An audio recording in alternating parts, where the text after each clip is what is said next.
السلام علیکم۔ آج کی قرآن کی ویڈیو سیریز 51 ہے، جس میں انشاءاللہ سورہ آل عمران کے آیتیں 92 سے لے کے 101 کی ہم تلاوت کر کے مل جل کر سمجھنے کی کوشش کریں گے۔ اعوذ باللہ من الشیطان الرجیم۔ لن تنالوا البر حتى تنفقوا مما تحبون۔ تم ہرگز، یہاں پر ترجمے میں البر کو اس نے نیکی کیا ہے، تم ہرگز نیکی کو نہ پہنچو گے جب تک اس میں سے خرچ نہ کرو جس سے تم محبت رکھتے ہو۔ تو اس آیت کے تعلق سے ہماری کتابوں میں مہدی موعود علیہ الصلوۃ والسلام کا بیان موجود ہے، جس میں اس بر کو مہدی موعود علیہ الصلوۃ والسلام نے اللہ تعالیٰ کی ذات بیان فرمایا ہے، اور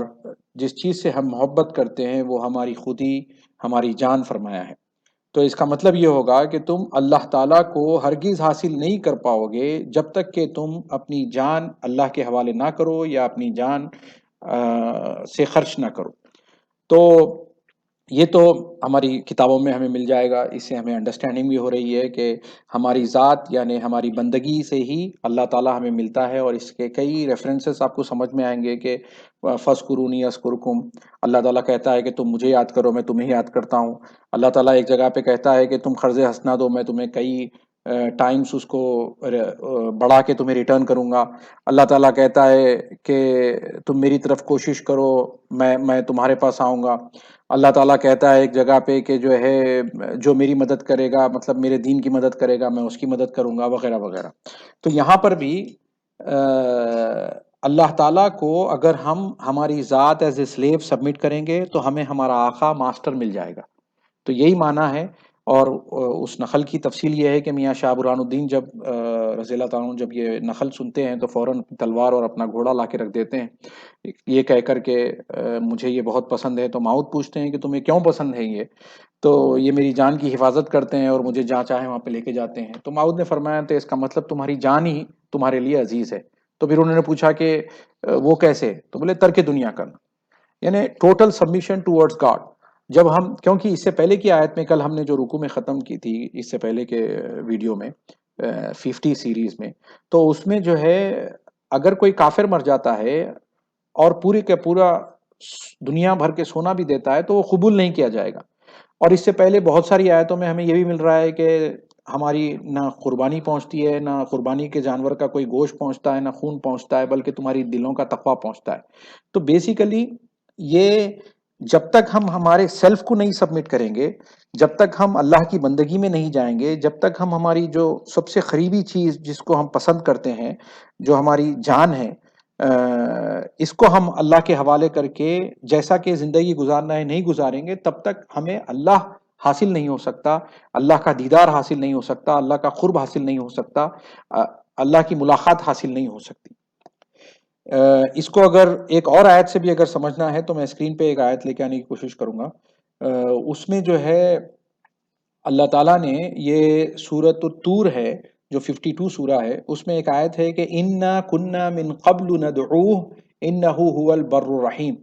مومنین بول رہے ہیں کہ بے شک اس سے قبل ہم اس کو پکارتے تھے، بے شک وہی بر ہے اور رحیم ہے، یعنی اللہ تعالیٰ بر ہے، رحیم ہے۔ تو اس سے بھی اس بات کی یعنی آپ کو وضاحت ہو جا رہی ہے کہ جب تک کہ ہم اپنی ذات اللہ کے حوالے نہیں کریں گے، ہم بندگی میں نہیں آئیں گے، ہم سلیو نہیں بنیں گے، ہمیں اپنا ماسٹر نہیں ملے گا۔ وَمَا تُنفِقُوا مِن شَيْءٍ فَإِنَّ اللَّهَ بِهِ عَلِيمٌ، اور جو تم خرچ کرو گے کوئی چیز تو بے شک اللہ اس کو جاننے والا ہے۔ كُلُّ الطَّعَامِ كَانَ حِلًّا لِبَنِي إِسْرَائِيلَ إِلَّا مَا حَرَّمَ إِسْرَائِيلُ عَلَى نَفْسِهِ مِن قَبْلِ أَن تُنَزَّلَ التَّوْرَاةُ، تمام کھانے حلال تھے بنی اسرائیل کے لیے مگر جو اسرائیل نے اپنے آپ پر حرام کر لیا تھا اس سے قبل کہ توریت اترے۔ یعنی یہاں پر ٹریڈیشنلی اسرائیل کا مطلب یعقوب علیہ السلام کو لیا جاتا ہے، بنی اسرائیل کا مطلب یعقوب علیہ السلام کی اولاد وغیرہ کو لیا جاتا ہے۔ اگر ہم اسرائیل کا اگر لغوی معنی دیکھیں تو یہ بولتے ہیں کہ یہ عبرانی لفظ ہے اور اس کو عبداللہ کہا جاتا ہے، اور بنی اسرائیل کا مطلب یہ ہوا کہ بورن مسلمس یعنی عبداللہ کے بیٹے۔ تو آپ بھی غور کریں اس پہ، میری انڈرسٹینڈنگ میں یہ ہے کہ بنی اسرائیل بورن مسلمس کی بات ہو رہی ہے، اور تمام کھانے حلال تھے بنی اسرائیل کے لیے، مگر جو اسرائیل نے اپنے آپ پر حرام کر لیا تھا اس سے قبل کے توریت اترے۔ توریت کا اور ایک معنی ہوتا ہے قانون، اور یہی توریت اگر موسیٰ علیہ الصلوۃ والسلام کو دی گئی ہے تو آج قرآن میں اس توریت کے جتنے احکامات ہیں وہ ہمارے پاس بھی موجود ہیں اور ہم بھی اس پہ عمل کرتے ہیں۔ تو جو اللہ نے حرام کیا وہی حرام ہے، اس سے ہٹ کے اگر ہم اپنے اوپر حرام کر لیتے ہیں کوئی چیز تو وہ جو ہے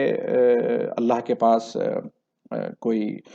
قبول کرنے والی بات نہیں ہے۔ اسی لیے ایک جگہ پہ مہدی موعود علیہ الصلوۃ والسلام کے سامنے بھی کسی اولیاء اللہ کا ذکر آیا تھا کہ انہوں نے فلانا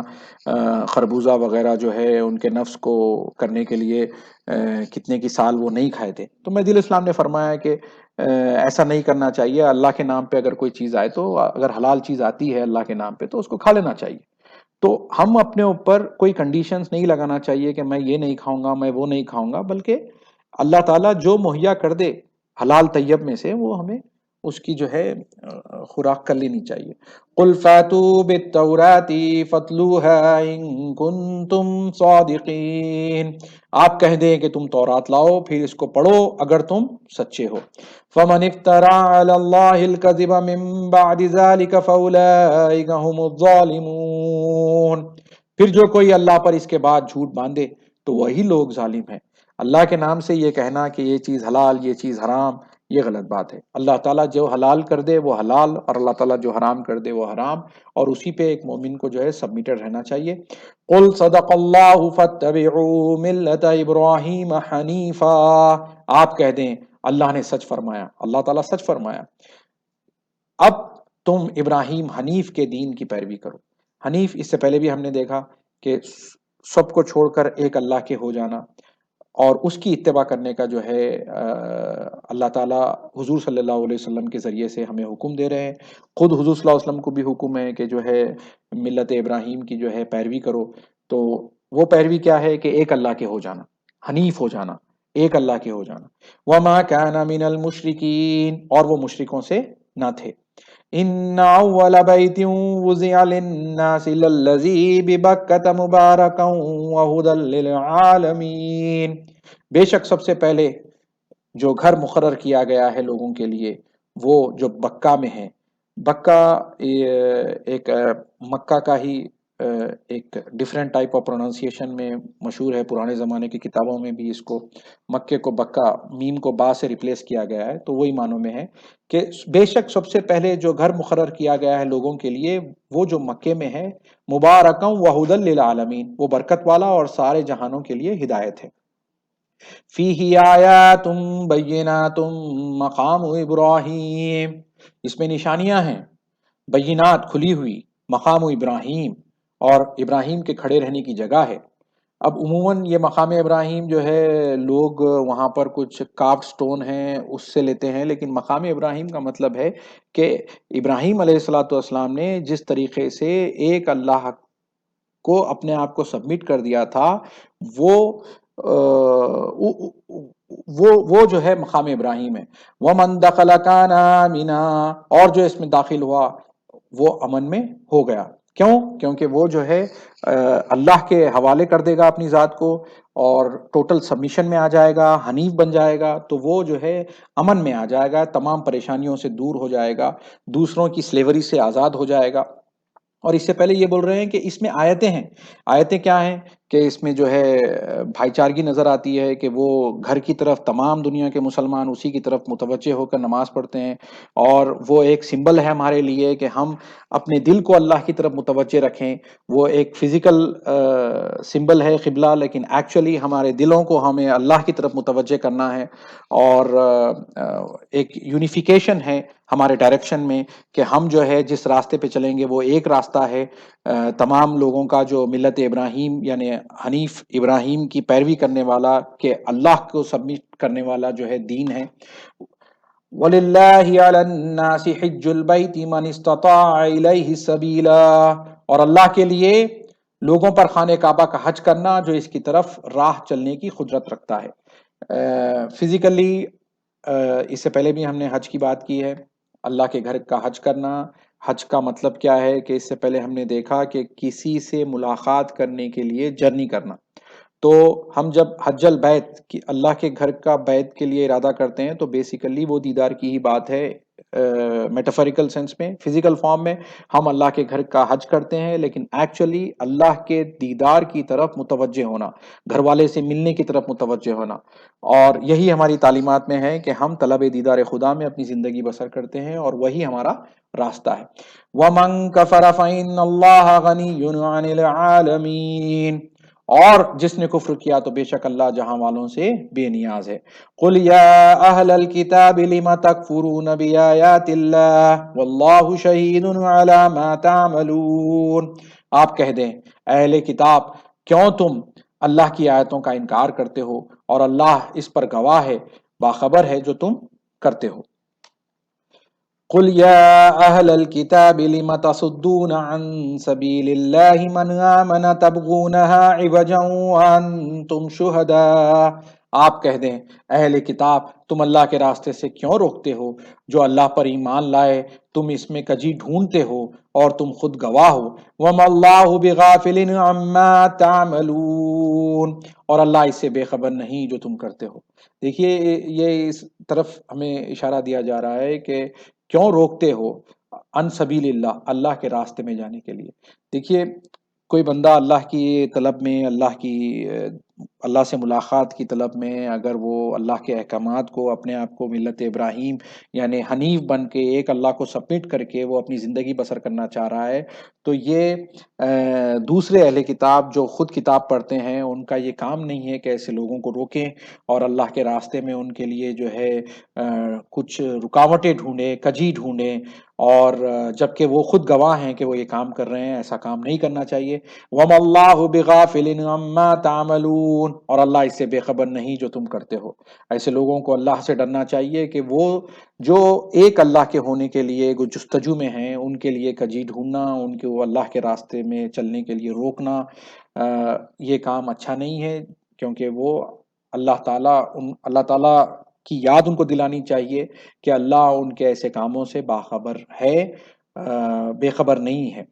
یا ایھا الذین آمنوا ان تطیعوا فریقا من الذین اوتوا الکتاب یردوکم بعد ایمانکم کافرین، اے وہ لوگو جو ایمان لائے ہو، یا ایھا الذین آمنوا، اے ایمان والو، اگر تم کہاں مانو گے ان لوگوں کے ایک فریق کا جنہیں کتاب دی گئی، یعنی تمہارے جیسے ہی لوگ جو کتاب دی گئی ہے، یہ اس کو ٹریڈیشنلی یہود نصارہ لیے جاتے ہیں، لیکن یہ جنرلی کتاب، جس کے پاس بھی کتاب ہے، اگر ان کے ایک فریق کا تم کہاں مانو گے، وہ تمہارے ایمان لانے کے بعد تمہیں حالت کفر میں پھیر دیں گے۔ تو یہ چوکنا رہنا ہے ہر مسلمان کو اپنے دوسرے اہل کتاب بھائی سے، جس کے پاس کتاب ہے، اس سے میک شور کرنا ہے کہ وہ کہیں آپ کو گمراہ نہ کر دے۔ وَكَيْفَ تَكْفُرُونَ وَأَنْتُمْ تُتْلَى عَلَيْكُمْ آيَاتُ اللَّهِ وَفِيكُمْ رَسُولُهُ، اور تم کیسے کفر کرتے ہو جبکہ تم پر اللہ کی آیتیں پڑھی جاتی ہیں اور تمہارے درمیان اس کا رسول موجود ہے۔ وَفِيكُمْ رَسُولُهُ، یہ بڑی زبردست آیت ہے۔ اگر ہم اس کو حضور صلی اللہ علیہ وسلم بھی لیتے ہیں یا جو بھی لیتے ہیں، تو وہ اللہ تعالیٰ فرما رہا ہے کہ وہ تم میں موجود ہیں۔ اب کیسے موجود ہیں، رسول کیسے موجود ہوتے ہیں، تو یہ آپ کو بھی غور کرنا چاہیے۔ میری انڈرسٹینڈنگ یہ ہے کہ آج اللہ تعالیٰ اللہ کے رسول کے ذریعے سے جس قرآن کو ہمارے پاس پروٹیکٹڈ پہنچایا ہے، ان آیتوں کو جب ہم یاد کرتے ہیں اور موقع پڑنے پر جب ضرورت پڑتی ہے، وہ آیت جب ہمارے ذہن میں آتی ہے، تو ہمارے رسول اپنے میسیج کے ساتھ ہمارے اندر موجود ہیں، ہمارے ساتھ موجود ہیں، جو ہمیں گائیڈنس دے رہے ہیں کہ ایسے ٹائم پہ یہ کام کرنا ہے۔ تو اسی لیے ہمیں آیتوں کو یاد بھی کرنا چاہیے، ان پہ پریکٹس کرنا چاہیے، عمل کرنا چاہیے، تب جا کے وہ رسول ہمارے درمیان موجود ہیں، اور وہ جو ہے ہم ان کا کہا مانے ویسی بات ہوگی۔ اسی لیے اسی کنٹیکس میں مہدی موعود علیہ السلام کی ایک نقل میرے ذہن میں آ رہی ہے کہ ہا میم عین سین قاف، ان کے تعلق سے، یہ جو حروف مقطعات کہتے ہیں، ان کے تعلق سے مہدی علیہ السلام نے فرمایا کہ حروف تجنیسی ہیں، میرے خیال سے ایبریویٹڈ ورڈز ہیں، جن کا فل فارم مہدی علیہ السلام نے اس انداز میں فرمایا کہ حی محمد بعشق، زندہ ہے محمد عشق سے، یہ عشق نامہ ہے قرآن، اور اس پر جو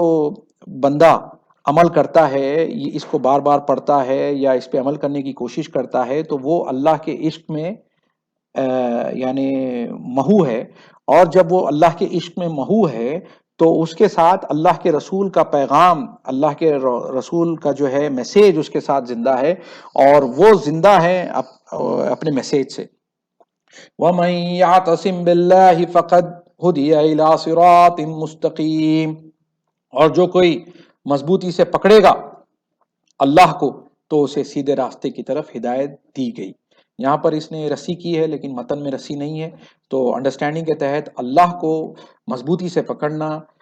ایک معنوں میں اللہ کی بندگی میں آ جانا، اللہ کی سلیوری میں آ جانا، جیسے غلام اپنے آقا کے ساتھ پکڑا ہوا ہوتا ہے، ہر معاملے میں اپنے آقا کے ساتھ ہوتا ہے۔ اگر ہم اس بندگی کے ساتھ اپنی زندگی گزارتے ہیں تو ہم جو ہے انشاءاللہ صراط مستقیم پہ رہیں گے۔ صدق اللہ العلی العظیم۔